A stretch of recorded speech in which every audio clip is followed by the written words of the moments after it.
E aí, gente, Aranem Sainz aqui. No episódio de hoje é o segundo episódio sobre o do Lex Não Scripted. É um podcast que eu tô começando sobre direito no geral, mas principalmente com foco em natural law, positive law, tipo, questões específicas associadas à filosofia do direito e casos do direito, e principalmente interpretação constitucional, né? E o que eu queria falar é sobre o caso de Lochner versus Nova York, que você pode ver, tem essa padaria no fundo que tem a ver com o tema, e que é relacionado à 14ª emenda dos Estados Unidos. Vale lembrar que as emendas foram adicionadas ao longo dos anos, né? A última é 1933, se não me engano. Então a 14ª já é uma emenda bem posterior, comparada às outras. E tem algumas sessões, porém a gente vai focar na sessão 1 nesse episódio. Que, na verdade, por que a 14ª emenda aqui? Porque o senhor Lochner, que é o dono dessa padaria no fundo, ele vai processar os Estados de Nova York com relação à 14ª emenda, a uma interpretação dele com relação a ela. Uma interpretação que, na minha opinião, está incorreta, né? Primeiro vamos começar com ler inteira, né, a seção 1 da 14ª emenda.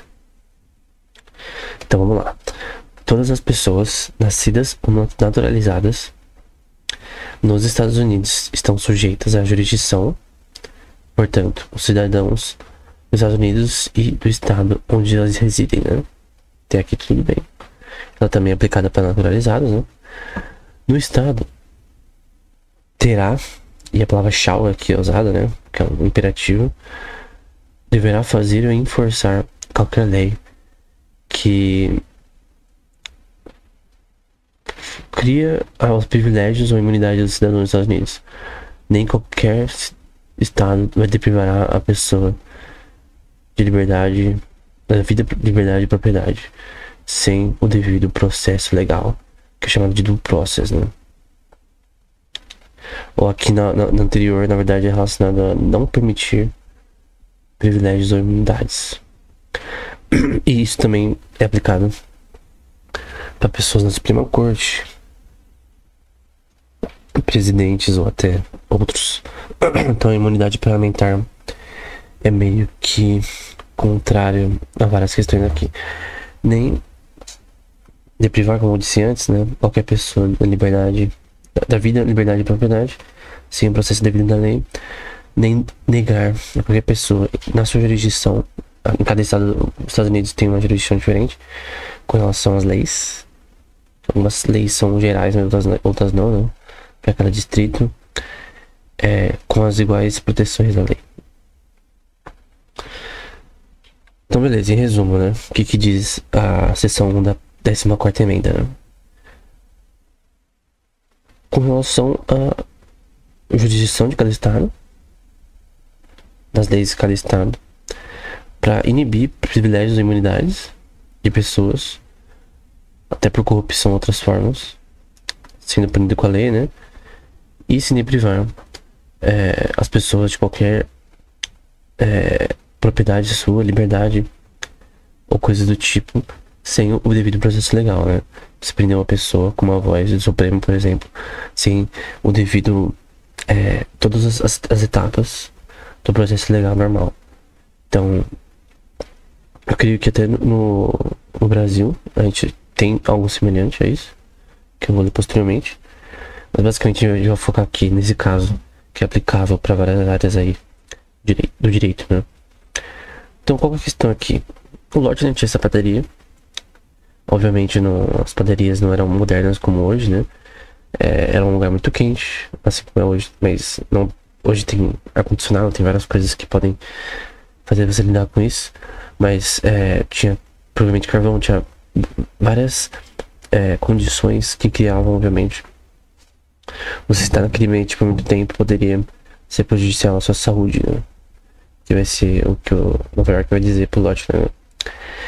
E toda essa questão gira em torno do Lochner interpretar pra se defender, né? A 14ª emenda, que eu já li, dizendo que tá implícito nela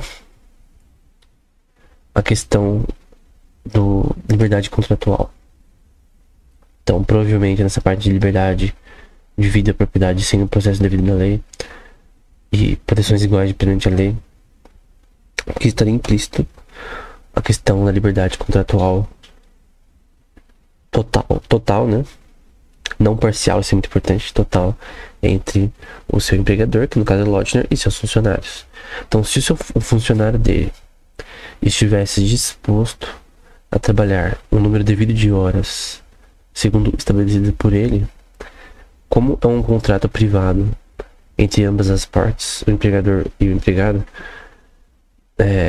seria errado o Estado interferir num processo privado, num contrato privado, ou mesmo regular questões relacionadas a essa questão, principalmente de tempo de serviço. Obviamente, a gente sabe hoje que isso aqui aconteceu faz tempo, né? A gente sabe que tem vários tipos de serviços, normalmente citam questão de mineração e coisa do tipo, que você ficar muito tempo nesse serviço pode ter questões de saúde, mesmo que você queira. Então, mesmo que você queira trabalhar mais para ganhar dinheiro, você pode acabar, por exemplo, porque alguém decide trabalhar 18 horas por dia, ou 20, 6 dias por semana. Então, tem leis no Brasil também com relação ao horário máximo em diversos tipos de serviços em que ele pode ser realizado, né? Porque tinha casos que, vamos supor, se todas as empresas terem esse modus operandi, só contrata se você trabalhar tantas de horas, então meio que a pessoa não tem escolha, né? A não ser seguir o que dizia. O que tem hoje também é que você meio que ganhar a mais por horas extras, né? Bem mais por causa de horas extras. E que talvez sejam extras até ao permitido pela lei. Enfim. Permitido entre aspas, né? Mas a questão é que gira em torno de se esse contrato privado, essa liberdade contratual está implícita na 14ª emenda. Na minha opinião, não. Até porque quando você diz que algo está implícito num texto, onde está implícito? Tipo, na igualdade de proteção das leis, devido ao processo legal, que o texto aqui da 14ª emenda tem a ver com tirar a imunidade ou privilégio de pessoas, ou do Estado não deprivar a pessoa liberdade, propriedade e vida. Agora, essa liberdade, por exemplo, e propriedade tem a ver com principalmente liberdade, porque a propriedade é dele, privada da capaderia, né? Essa liberdade seria a liberdade contratual. Eu creio que primeiro o significado mais claro e amplo, o que eu considero natural law, que é lex naturalis, né, lei natural, que liberdade tem a ver com você não ser preso, você sem um processo legal, você não ser restringido, você, por exemplo, restringir um povo identitário como os judeus, por exemplo, aconteceu na Rússia, aconteceu em vários países. Eles há uma área, teve uma lei que chamava Lei de Maio na Rússia, que por um tempo não deixava que judeus tivessem propriedades no nome deles, nem fazer financiamento e tudo. E tinha tipo mais de 1 milhão de judeus lá na Rússia na época, e no começo do século passado, primeiro. E por um tempo rodou essa lei, depois ela parou, mas por um tempo eles tinham que ficar num gueto, né, chamava gueto. Por qual razão? Nenhuma. Racional, né? Simplesmente sem sentido essa lei de Maio na Rússia, né? Então, na minha opinião, é uma lei que naturalmente é legal, no que a gente considera lei natural. Ela não é natural, ela não é normal, que é um tema que a gente pode falar posteriormente, né? Porém, quando você diz aqui na emenda 14 aqui, liberdade, você pensa nisso, né? Liberdade de você ir e vir, de você ter sua propriedade, de você ter as devidas proteções com relação a essa propriedade também. Que liberdade tem a ver com isso também. A proteção das leis tem a ver com essa segurança de que, sei lá, se alguém fazer alguma coisa contra você, você poder processar a pessoa, enfim, e com relação à sua empresa e coisa do tipo. Então, na verdade, é isso que tem implícito nessa palavra de uma forma mais clara. A gente pode pensar, né? Beleza, vamos supor que tem algo implícito. Onde tá no termo liberdade aqui? No contexto de um processo legal e proteção das leis, a liberdade contratual. Você pode dizer que a palavra propriedade também tem a ver com propriedade privada. E o seu contrato com as outras pessoas, elas fazem parte dessa propriedade privada? Não, elas fazem parte da sua forma de contratação de pessoas, em que há uma liberdade, né, de contratação. Você contrata quem você quiser. Você pode fazer entrevistar a pessoa e recusar ela. Você tem uma liberdade com relação à sua propriedade privada de quem você contrata, as regras do local. Embora você não pode privar certas pessoas de irem e virem da sua propriedade por razões identitárias, étnicas ou coisa do tipo. Tem leis, tipo, a liberdade não... Você não pode pegar isso aqui sem contexto e falar liberdade de uma forma geral. Agora, obviamente, a pessoa pode ter liberdade com relação ao seu estabelecimento, a sua padaria, no caso. Aqui, máquina ela vai comprar, aqui, preço vai vender. Essa liberdade colocada num contexto de propriedade e o devido processo legal com relação a empresas é o que a 14ª emenda parece dizer na forma mais natural de interpretação dela.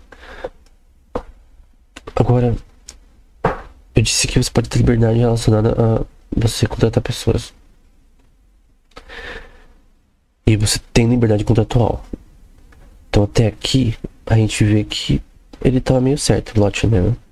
Que você tem uma liberdade contratual implícita aqui também, porque liberdade e propriedade tem a ver com isso, e no contexto dessa questão do processo legal, da proteção da liberdade privada, que é chamada de laissez-faire, deixe fazer, né? Creio que em francês.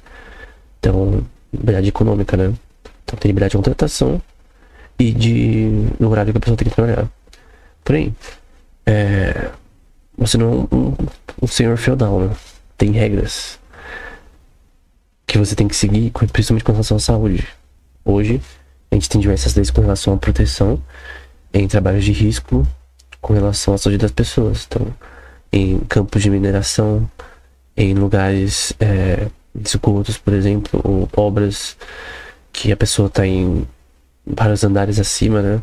Que tem que ter uma devida proteção, você tem que ter na empresa química, por exemplo, você tem que ter as devidas proteções dos funcionários, até porque se você não ter, você vai ser processado caso aconteça alguma coisa por sua empresa não ter as proteções devidas, né? Então para isso que servem as leis e acho que eu não sei o nome exatamente, mas são as devidas licenças da sua empresa com relação a coisas que são perigosas, né? Instrumentos perigosos numa indústria química ou coisa do tipo. Nesse caso é uma padaria. E o argumento de outros eram que a padaria naquela época poderia ser perigoso se você ficasse muitas horas naquele local trabalhando horas demais. Então esse é o contexto. Então eu creio que está sim implícito. É estranho porque eu tô agora mesmo discordando do que eu escrevi desse tema. Vou ter que mudar. Eu escrevi no capítulo relacionado a esse tema no livro que tô escrevendo ainda. É estranho que no processo de falar a gente acaba pensando diferente. Mas a questão é qual é o limite dessa liberdade contratual com relação a horas de trabalho, principalmente. Então, aqui na referência, quando está na descrição, falando sobre essa questão, vai dizer aqui um comentário sobre a Constituição com relação ao Lott versus New York, o estado de Nova York, né? Vai dizer, ainda assim o tribunal estava comprometido com os princípios de que a liberdade contratual é a regra geral e o que os esforços legislativos para superá-la só poderiam ser justificados por circunstâncias excepcionais.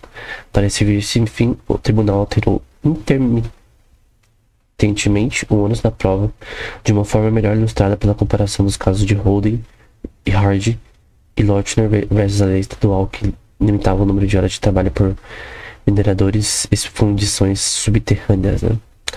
Então, essa questão de que tem trabalhos que tem que realmente reduzir, em geral, a maioria dos trabalhos tem que ter um máximo, porque, por exemplo, empresas japonesas ou na China, na Coreia, você tem esse modus operandi lá de altas cargas de trabalho e que nem são recompensadas direito. Isso na China, no Japão e na Coreia. Tem um comentário sobre isso. Você pode ver que os horários são acima do normal e que às vezes você não recebe essas horas extras, você é meio que compulsivamente obrigado a obedecer essas regras que são privadas da empresa e que podem, no geral, afetar as pessoas negativamente, até a saúde mental das pessoas, coisa do tipo, né? Então, essas regras, elas vieram por causa de problemas com relação a elas. E eu creio que mas a pessoa, ela tá disposta a isso, tudo bem. Só que tem que ser compensada, né? Então, tô falando que tem empresas na Coreia do Sul, na China e no Japão.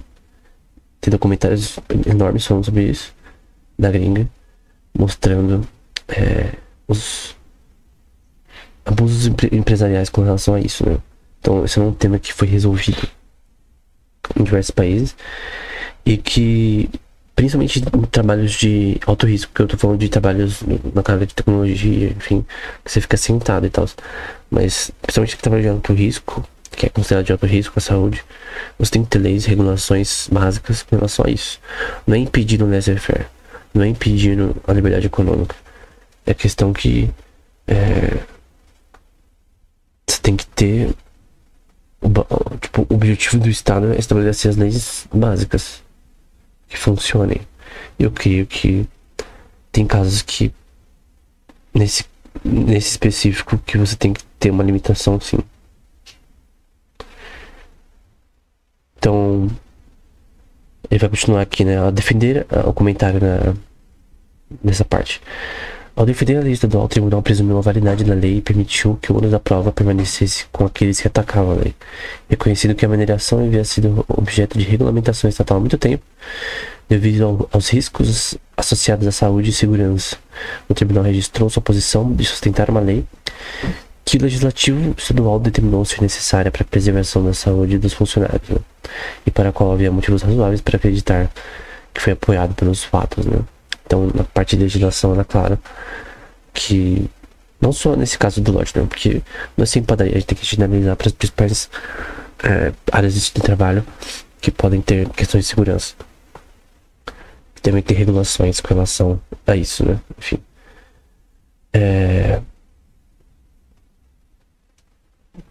Só que esse daqui, eu acho que não é o do lote, nem especificamente, que eu falei.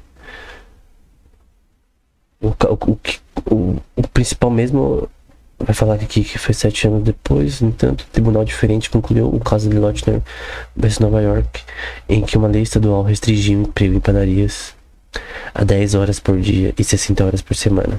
Era uma regulamentação laboral e não uma verdadeira medida de saúde, e assim interferir inconstitucionalmente com os direitos dos trabalhadores adultos de contratarem os seus meios de subsistência, né? Então, aqui é o contrário que eu disse anteriormente, que você restringir as horas de trabalho na padaria, por exemplo, seria um erro por que não se baseava de verdade na questão da saúde, mas apenas uma lei laboral para diminuir as horas trabalhadas que um sindicato definiria, por exemplo, que é um problema. Sindicatos são o câncer do sistema empregatício, né? E aí continua aqui, negando que o tribunal estivesse substituindo o do legislador pelo seu próprio julgamento, o juiz Rufus Peckman escreveu em nome do tribunal e sustentou, no entanto, que se o ato estava dentro do poder da polícia do Estado, era uma questão que o tribunal deveria responder, não obstante as provas médicas apresentadas e transferindo implicitamente o ônus da prova para o Estado que procura fazer cumprir a lei. E a justiça questionou se as estatísticas apresentadas mostraram adequadamente que o comércio de um padeiro era pouco saudável. Então a questão é, no caso do Lochner versus Nova York, da padaria, né? Obviamente não é a mesma coisa que o sistema de mineração, uma empresa de mineração, uma empresa industrial, química, em que você tem que ter todo o devido cuidado com relação à saúde das pessoas, né? E eu creio que nesse caso, até porque a padaria tem que acordar cedo, né? Você tem que ter em vez de você ter as pessoas trabalhando por várias horas, você ter uma troca de pessoas, né? Uma troca de pessoal que permite que se mantenha a padaria aberta desde cedo até tarde, só que sem ter horas de trabalho excessivas. Então essa é uma forma de resolver o problema de forma mais simples, né? Pagar por hora por cada pessoa. Mas enfim, é assim que fazem hoje, né? Enfim. Então, a questão é, tem trabalhos que esse caso se aplica, que essa questão se aplica do horário com relação ao trabalho, e tem outros que não, né? Nesse caso da padaria, eu acho que não tanto. Eu creio que poderia ser resolvido de outra forma. O problema é, a Constituição, ela, tipo, esse seria você falar contra esse caso, contra a Lochner, né, aqui no caso, contra o laissez-faire dele, a liberdade contratual dele, seria um ataque à Constituição, por exemplo. Eu creio que nesse contexto, como a gente falou da 14ª emenda, da parte da liberdade de propriedade, eu creio que a liberdade tem a ver também, no contexto do privado, com a liberdade de contratação e questões de contrato privado. Eu creio que sim, com algumas ressalvas, né? Não pensa disso de uma forma absoluta. Porém, o comentário vai dizer, na descrição, que... Deixa eu pegar aqui. Durante a Grande Depressão, no entanto, o princípio de laissez-faire da autoajuda, né, foi substituído pela crença de que o papel do governo é ajudar aqueles que não conseguem ajudar-se a si próprios. Então, o Lochner ganhou, parece, Nova York. Então, tecnicamente, né? Obviamente a liberdade contratual não seria a total absoluta, mas a Constituição garantia, assim, na 14ª emenda, essa liberdade. Porém, o governo começou a ser cada vez mais, até para se reeleger sempre, a ajudar as pessoas, ajudar o setor privado.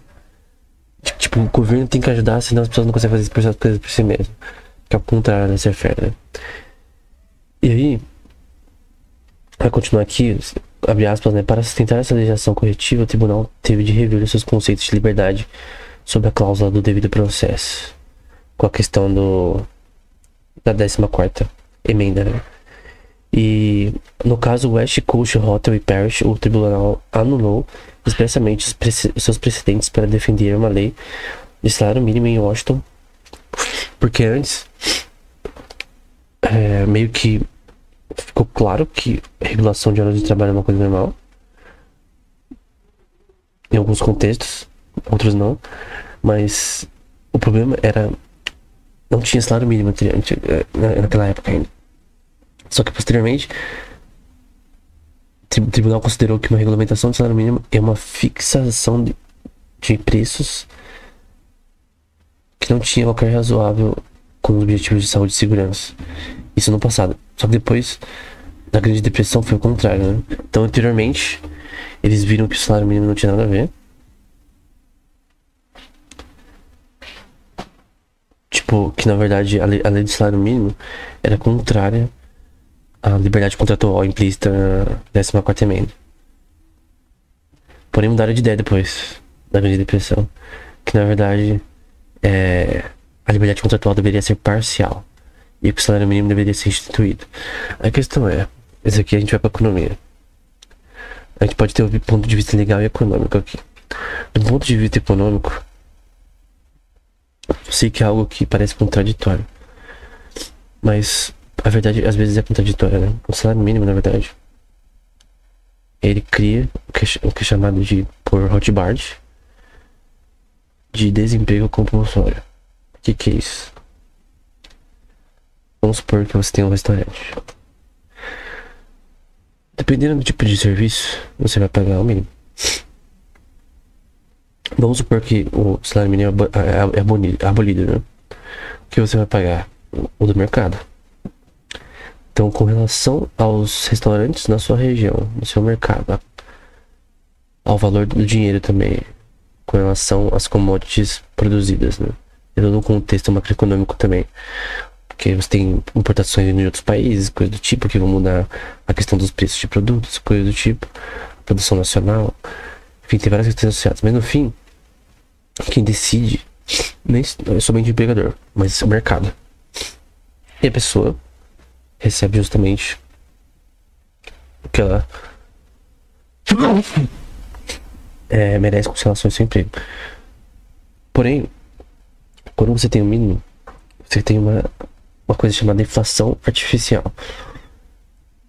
Só que não é no caso de aumentar a taxa de juros do Banco Central, que deveria ser eliminado também. Mas aqui no caso você aumenta, você põe um limite mínimo no que seria organicamente decidido. E que às vezes poderia ser um salário maior do que o mínimo. Então às vezes, muitas vezes, a pessoa recebe o mínimo, mas se não existisse o mínimo, ela receberia mais. Por causa que o mercado decidiria. Então, se tem poucos garçons nessa região, bons garçons, então a pessoa que fosse um bom garçom num restaurante chique, por exemplo, ia ganhar mais. Porque tem uma escassez de trabalho nessa questão. Então, a demanda e a oferta de emprego que decidiria o salário das pessoas. Porque o salário é decidido na hora e depois não muda. Então, essa é uma questão com relação ao salário mínimo que mudou na interpretação da Constituição americana. Que, na sua opinião, por exemplo, será que fere liberdade contratual? Estabelecimento de salários. A questão é que eles não que eles tiraram a liberdade contratual, mas você ainda contrata quem você quiser e demite quem você quiser. Mas a questão é que eles colocaram uma parcialidade nessa questão, que ela não era uma liberdade contratual absoluta. E obviamente a liberdade ela não é absoluta, nunca é. Você não tem liberdade para andar nu na rua, porque isso seria um crime. Então tem a liberdade não é uma coisa que deve ser tirada de contexto. Eu creio que é razoável pensar que a 14ª emenda não tem nada a ver com a liberdade de andar de cueca na rua, por exemplo. E não ser preso, porque eu vou ser preso por causa daquela tentada pudor. Então isso é óbvio. Esses são os aspectos práticos da lei, né? Porém a questão é que do ponto de vista econômico, isso não funciona, o salário mínimo, na minha opinião. Por incrível que pareça. Tem pessoas recebendo menos do que poderia por causa do salário mínimo. Mesmo faxineiros, por exemplo, se há uma escassez de faxineiros numa região, num local específico, num bairro, numa rede de circunferência de 10 km, tem poucos faxineiros que moram perto e estão dispostos a trabalhar numa empresa. O salário vai aumentar. O salário mínimo